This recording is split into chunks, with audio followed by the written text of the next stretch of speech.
Hey, welcome to Germany from the couch. And welcome back.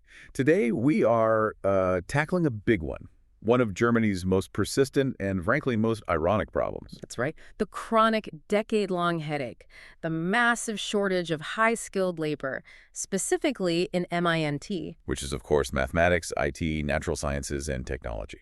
And our mission for this deep dive is pretty simple. We've got reports from 2012 all the way to 2024, and we want to know, why is this gap still here? Why has it gotten bigger? And we're looking at this purely through the eyes of the high-skilled foreign workers Germany says it's desperate to attract.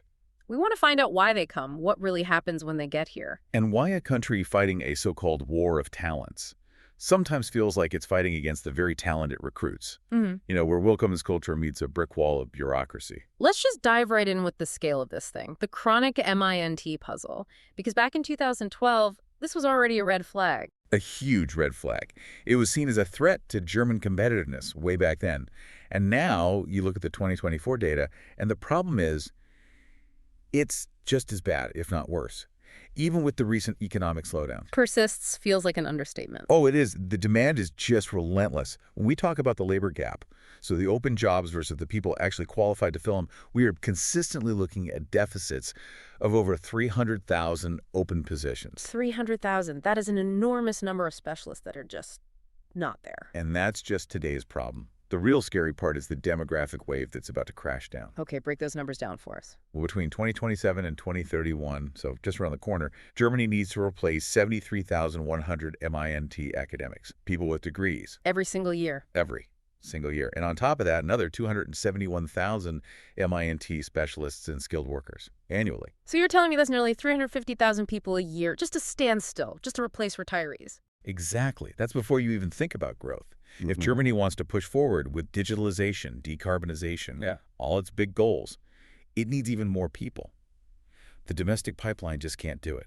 And it's worth touching on that domestic potential, specifically with women, right? Right. I mean, the share of women in MINT has gone up a bit from about 13% to 16% since 2012. Which is an improvement, but it's still incredibly low given the need. It is.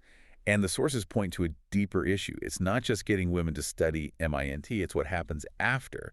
They often get funneled into these female-typical roles. Like teaching or administration. Exactly. Not hardcore engineering or industry leadership.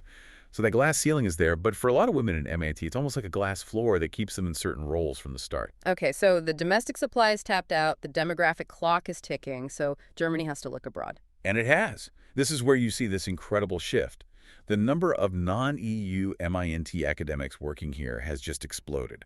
We're talking a surge of almost 220% since 2012. 220%. Wow. Who's leading that charge? One country stands way out in front. India. The Indian phenomenon. I've seen the numbers. It's something like 32,000 Indian MINT academics working here now. Making them the single largest group. And it's not just a numbers game. There's a professional advantage here. What do you mean?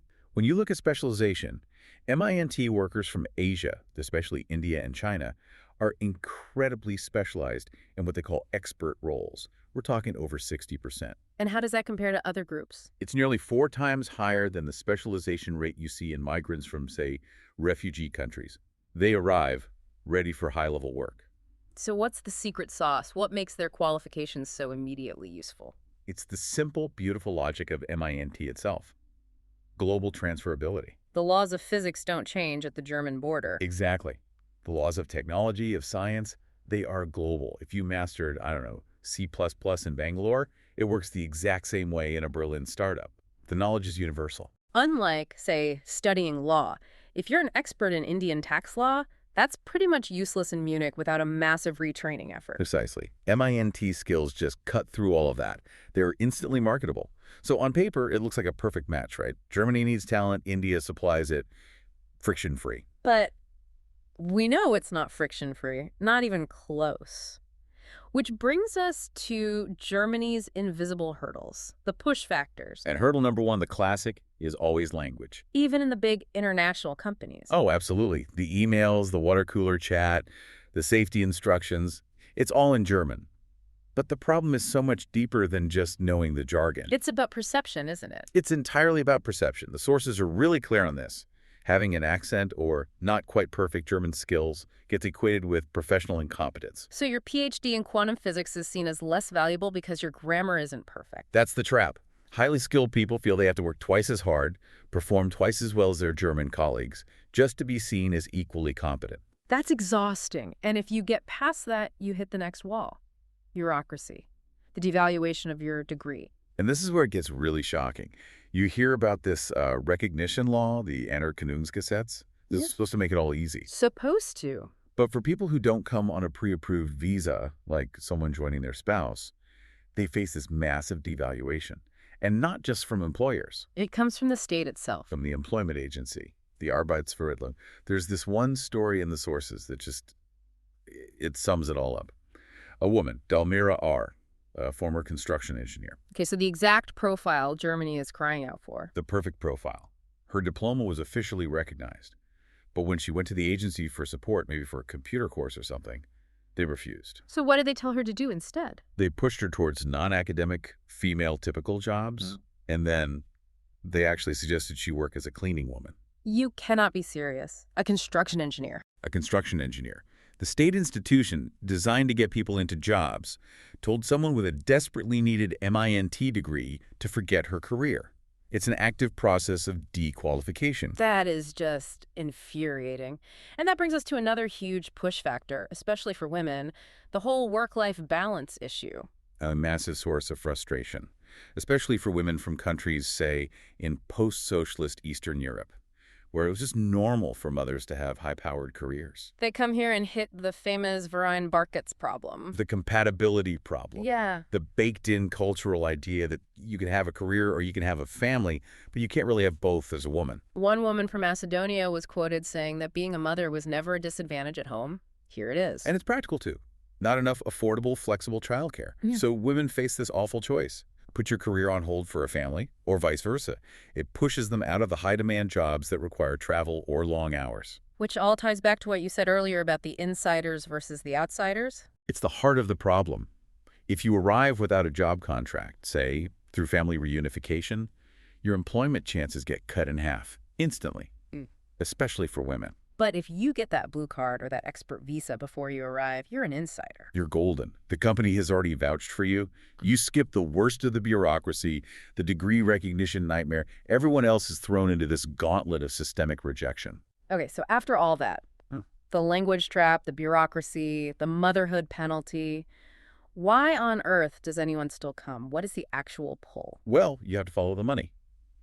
And the stability. It's really that strong. It is. The financial pull is huge. A full-time MINT academic earns, on average, around 5,900 euros a month, gross. Compared to the average full-time employee at, what, 4,300? Exactly. It's a premium of nearly 40%. That's a massive incentive, and it comes with incredible job security. People in MINT jobs tend to stay in them. They do. Very few want to reduce their hours. And another big pull, especially for older workers, is how Germany values experience. Right, they don't just push you out the door at 55. Quite the opposite. The employment rate for MINT academics between 60 and 64 was over 75%. Companies actively seek out that experience. They want the silver workers for their project knowledge. And lastly, there's a real path to the top. A very clear one. A third of MINT academics end up in leadership positions. That's higher than in other academic fields. So the deal is, endure the frustrating hurdles, and you get high pay, rock-solid security, and a real shot at management. It's a powerful combination. Powerful enough to make people put up with a lot. Okay, that gives us the full complicated picture, the demand, the pull, but also the very real friction points. So for that high-level MINT professional listening in Mumbai or Budapest right now, what's the actual actionable advice for making it work here? I mean, let's just recap the battle you're facing. Bureaucracy, it's stereotyping based on your gender or ethnicity, and it's a social system that isn't built for dual career families. So rule number one for success, based on the data, regulation is king. Absolutely. If you can, you must secure that job contract, that blue card, before you arrive. It is the silver bullet. It lets you sidestep most of the bureaucratic nightmare. Coming any other way is playing on hard mode. Rule two, language. We have to say it again. It's not just a social skill. Don't underestimate it. Invest in high-level German and do it early, because poor fluency is how they'll question your technical skills. It's the key to networking, to leadership, to just being accepted. Third, you're starting from behind on networks. Totally. You don't have the university connections a local graduate has. So you have to be proactive. Find mentors, join professional groups. You have to build that network from scratch immediately. Number 4, and this is for women and people facing bias. How do you deal with the stereotypes? Pragmatically. The women who succeed often do it by just outperforming everyone. They respond to the stereotypes by doubling down on performance.